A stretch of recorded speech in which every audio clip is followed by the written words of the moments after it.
Came home on a Thursday afternoon with that particular grin he only got when something had gone exactly the way he wanted it to. I was at the kitchen counter, putting together a grocery list for Christmas dinner, and I looked up and I knew before he even opened his mouth that whatever he was about to say was going to change the temperature in the room. "You're not going to believe it," he said, dropping his work bag by the door. The same spot I'd asked him not to leave it approximately 400 times. "They approved the promotion. Senior Project Manager. Effective January." I set down my pen. I crossed the kitchen and I hugged him genuinely because I was happy for him. He'd been working toward that title for 3 years. I knew what it had cost him. What it had cost us both, honestly. The late nights and the weekend calls and the dinners I'd kept warm on the stove past 9 o'clock. "That's amazing," I said. "What does the salary look like?"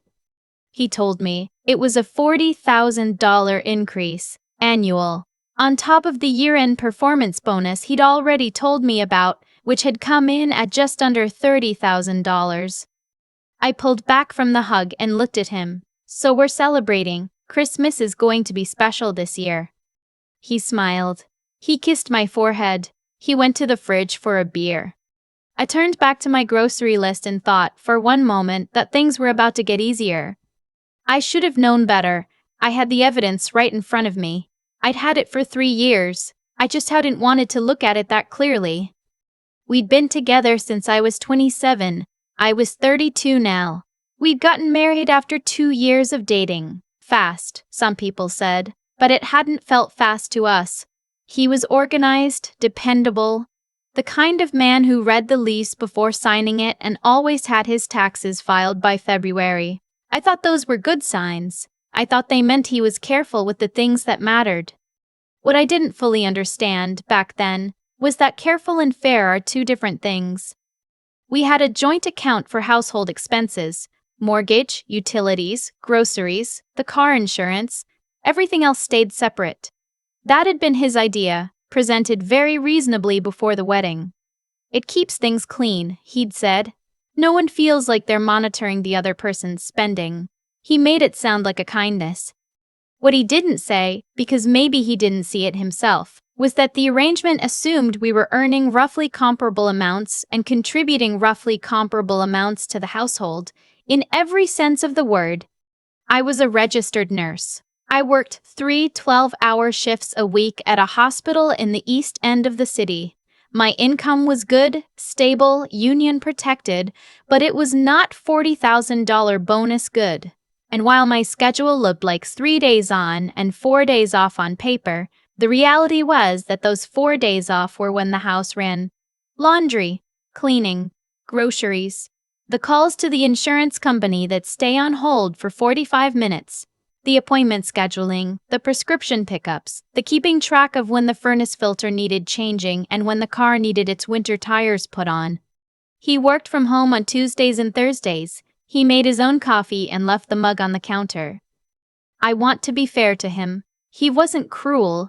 He wasn't a bad man in the ways that are obvious and easy to name. He just had a very settled sense of what was his and what was shared, and those categories had never quite lined up with mine. The Christmas thing started 2 weeks after the promotion news. His family was coming. That was the plan every year. His parents drove up from Hamilton, his sister and her husband came in from Barrie, and this year his cousin and her partner were joining from out west. 7 people, including us. Bigger than usual. I'd already started mentally building the menu, turkey, obviously. Tortilla, because his mother liked it, roasted vegetables, mashed potatoes, cranberry sauce from scratch because the canned version made me feel like I was giving up on something. Butter tarts for dessert because they were his father's favorite and I'd finally gotten my pastry to the right texture. I was standing in the kitchen on a Sunday morning with a notepad and a coffee when he sat down across from me and said, "Can we talk about Christmas costs?" I looked up. "I was thinking," he said, "since it's a bigger group this year, we should probably split the expenses more formally. You know, keep it fair." I set my coffee down. "Split them how?" "Like you cover half and I cover half of the groceries and the supplies and whatever. We can go through the receipts at the end." I sat with that for a moment. He had just told me 11 days ago that he was taking home an additional $70,000 this year between the bonus and the raise. I was a nurse. I had not received a $70,000 windfall. I was also, as I looked down at my notepad, the person planning the entire meal. Every dish, every timeline, every dietary restriction accounted for. His sister didn't eat pork. His father was watching his sodium. His cousin's partner was gluten-free. When you say split, I said carefully, do you mean just the groceries? Yeah, groceries, decorations, whatever we pick up for the table. Just keep it even. Even. I said, okay, sure. He looked relieved. He refilled his coffee and went back to his laptop. I sat at the kitchen table for another few minutes looking at my notepad. Then I flipped to a clean page and I started a different kind of list. I called my best friend that afternoon. She'd been married for 6 years and she had the kind of laugh that made hard things easier to say out loud. He wants to go 50-50 on Christmas, I told her. There was a pause. After the promotion. And the bonus. Both. Both. She made a sound that wasn't quite a word. He's not trying to be cruel, I said, because I believed that. He genuinely thinks he's being fair. Fair, she repeated. The way you repeat something when you want the other person to hear how it sounds. Here's what I'm thinking, I said. And I told her. She was quiet for a moment. Then she said, you know what you have to do, right? I think so. You do it right. You document everything. Already started. What I had started on that clean page on my notepad was a spreadsheet, not a grocery list, a time and labor spreadsheet. I looked up the going rate for personal chef services in Toronto, $45 to $65 an hour, depending on experience and complexity of the meal. I had 10 years of cooking experience. I chose $50. I looked up what cleaning services charged. The company I'd used once when we had that leak and everything needed to be sanitized, they charged $38 an hour per person. I used $38 an hour per person. I looked up what errand and personal assistant services charged for grocery runs, appointment coordination, household management, $25 to $40 an hour. I used $30. Then I went back through 3 years of our life together, not every single day, but I kept a rough log. I always had. It was a nurse habit, the instinct to document, and I had enough to work with. The average week, I estimated conservatively, I had put in about 12 hours of domestic labor that he benefited from equally. Cooking, cleaning, organizing, managing. 12 hours a week. At a blended rate of $40 an hour. Being conservative, that was $490 a week. Over 3 years, accounting for the weeks where I'd worked extra shifts and things had slipped a bit, I estimated approximately 140 weeks of that contribution. 490 times 140 weeks. $67,200. I stared at that number for a long time. Then I kept planning Christmas dinner. I was meticulous about it. I ordered the turkey from the butcher on Danforth because his mother had once said the supermarket birds were always dry. I found a gluten-free pastry recipe that I tested twice to make sure it was actually good and not just technically compliant. I deep cleaned the house the week before because I was not willing to have anyone sit down to a dinner I'd made in a home that was anything less than immaculate. And I kept every receipt. He paid for half the groceries when we did the bid shop together. $180 his card, $180 mine. He seemed satisfied. The system was working. What the system didn't account for was the 16 hours I spent on that Christmas dinner, the 2 hours of recipe research and menu planning, the 3-hour grocery shop, because one shop is never enough. There's always something you forgot or something that wasn't in stock. The hour of pre-cleaning the kitchen before the cooking even started, the 7 hours of actual cooking and prep on Christmas Eve and Christmas morning, the 2 hours of table setting, plating, serving, the hour of cleanup after his family left. 16 hours, at my conservative $50 an hour chef rate for the cooking time and $38 for the cleaning, approximately $640 in labor. That I had provided. For a dinner that his family attended, on Christmas morning, while the turkey was in the oven, he came downstairs and said his parents would be there around 1 and asked if I needed any help. I said, "Could you set the table?" He set the table. It took him 11 minutes. He seemed pleased with himself. His family arrived. His mother hugged me and said the house looked beautiful. His father asked what smelled so good, and I told him there was tourtière keeping warm in the oven, and his whole face changed in the way that made all of it feel worth it, almost. Dinner was what it always was when I cooked for that table, genuinely good. His sister had seconds. His cousin's partner said the gluten-free crust was the best they'd ever had, and I believed him because I'd worked at it. His mother asked for the butter tart recipe. After they left, a slow departure, coats and leftover containers and repeated goodbyes at the door that took 40 minutes. I was cleaning the kitchen when he leaned against the counter and said, "You really outdid yourself." I looked at him. "It was a perfect Christmas," he said. I said, "I'm glad." I finished cleaning the kitchen. It took me just under an hour. I was tired in the way that goes all the way into your bones. He watched a movie in the living room. I sat at the kitchen table when I was done, and I opened my laptop. I had not initially planned to do anything with the spreadsheet. I had built it because I needed to understand something clearly for myself. But sitting there at 11:30 on Christmas night, still tired in my bones, listening to the sound of his movie through the wall, something settled in me. I updated the spreadsheet, added the Christmas column, hours, rates, total. Then I looked at the document as a whole. The new year came quietly. He went back to work in January with his new title on his email signature. I went back to my shifts. Things were ordinary. In February, I told him I wanted to talk about the household finances. He was open to that. He was always open to reasonable conversations. He sat at the kitchen table with his coffee and his reading glasses, and he looked attentive. I told him I'd been thinking about the arrangement we had. The joint account, the separate finances, the 50-50 split on household expenses.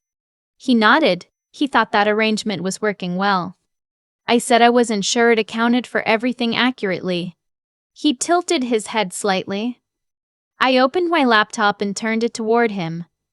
I had built it to be legible. Clean columns, clear labels, date range, category, hours, rate, subtotal. The final number at the bottom was $67,200, and that was 3 years, and that was conservative. He looked at it for a long time without speaking. "This is what I've contributed to this household," I said, "that doesn't appear in the joint account. This is the cooking, the cleaning, the appointment management, the grocery runs that I do alone, the errands, the mental load of keeping this place running." I looked up the market rates. I was conservative with the hours. I was conservative with the rates. He said slowly, "You're not suggesting I owe you this." "I'm suggesting," I said, "that when you told me our arrangement was fair, you were calculating fair based on what goes through the joint account, and I'm showing you that the joint account doesn't tell the whole story." He was quiet for a moment. Then he said, "A lot of couples divide things this way." "A lot of couples," I said, "don't have one partner earning $30,000 in bonuses while the other partner runs the entire household and is asked to split the Christmas groceries." He didn't have an answer to that. "I'm not asking you to pay me," I said. "I'm asking you to acknowledge that the arrangement isn't fair, and I'm asking for us to restructure it in a way that actually reflects our situation." What I was asking for was specific. I thought it through carefully. I wanted us to move to a proportional contribution model, a system used by plenty of Canadian financial planners who work with dual-income couples. You calculate each person's share of the combined household income. You contribute that percentage to household expenses. You adjust when incomes change significantly. With his new salary and bonus, he was earning roughly 68% of our combined household income. He should be covering 68% of household costs. I also wanted formal acknowledgement, even if only between us, that unpaid domestic labor had value, that if it ever came to a point where those contributions needed to be calculated, We had a starting record. He stared at the spreadsheet for a long time. I didn't know you kept track of this, he said finally. I'm a nurse, I said. I document things. The conversation didn't end cleanly that night. He needed time. I understood that. What I'd shown him required a shift in how he understood our life together. And those shifts don't happen in one evening. But over the following weeks, something changed. Slowly, incompletely, the way things change between people who are trying to stay together while also telling each other the truth. He started doing the grocery run on Saturdays without being asked. He noticed when the cleaning needed doing. He started cooking on Tuesday nights. Not well, at first, but genuinely with effort. He looked up a proportional contribution calculator online and brought it to me one evening and said, I think you were right. Those 4 words. I don't know exactly what we are now. We're still married, we're still in the same house. He still leaves his bag by the door sometimes, and I still ask him, for the 400 and somethingth time, not to. Some things are slow to change. But I know what I'm worth now, in the clearest possible terms. I wrote it down. I put it in a spreadsheet. I looked at it on Christmas night when I was tired to my bones, and I didn't close the laptop and I didn't talk myself out of it. The number was $67,200, conservative estimate. 3 years. I showed it to him, and he looked at it for a long time, in silence, and I really think, he finally understood what he had been asking me to split. I still think about that number, $67,200. I typed it into a spreadsheet on a Sunday afternoon and it sat there on the screen looking completely ordinary, the way the truth usually does once you finally write it down. What I did wasn't dramatic. I didn't walk out. I didn't make a scene at Christmas dinner. I didn't serve his family an empty table or hand him divorce papers with the butter tarts. I just kept a record. I paid attention. I did the math that nobody had bothered to do, because when something isn't named, it tends not to exist in the conversation, and the labor I'd been putting into our home for 3 years had never once been named. That's the part I keep coming back to. Not the unfairness of the 50-50 split, though that was real, not even the $30,000 bonus that became an expensive watch before it became a conversation about our shared life. What stays with me is that I had accepted, for a long time, a version of fairness that had been defined entirely by someone else, and I had never questioned it because questioning it felt like making trouble. There's something that happens when you decide to be honest with yourself about what you're worth. Not aggressive, not bitter, just honest. You stop explaining away the things that don't add up. You stop doing the mental work of making an uneven situation feel even. And when you stop doing that work, you suddenly have a lot of energy available for something else. For clarity, for documentation, for sitting at a kitchen table at 11:30 on Christmas night and deciding not to close the laptop. I think about the kind of person I was before that February conversation. The one who kept the house running and kept the peace and kept the grocery lists and said, okay, sure, when asked to split the cost of a dinner she had entirely planned, shopped for, cooked, and cleaned up after. I wasn't weak. I want to be clear about that. I was someone who had learned that the smooth functioning of a household depends on someone being willing to absorb friction, and I had quietly become that person without ever agreeing to the job. What the spreadsheet gave me wasn't just a number. It gave me a way of knowing something precisely that I had previously only felt vaguely. And there is a real difference between feeling that something is wrong and being able to say, calmly, with a laptop open and columns clearly labeled, here is what I contributed, here is what it's worth, here is what the arrangement you called fair has actually looked like for 3 years. He needed to see it, not because I wanted to punish him, I didn't, but because some things don't become real until they're in front of you in black and white. He's a person who reads leases before signing them. He needed the document.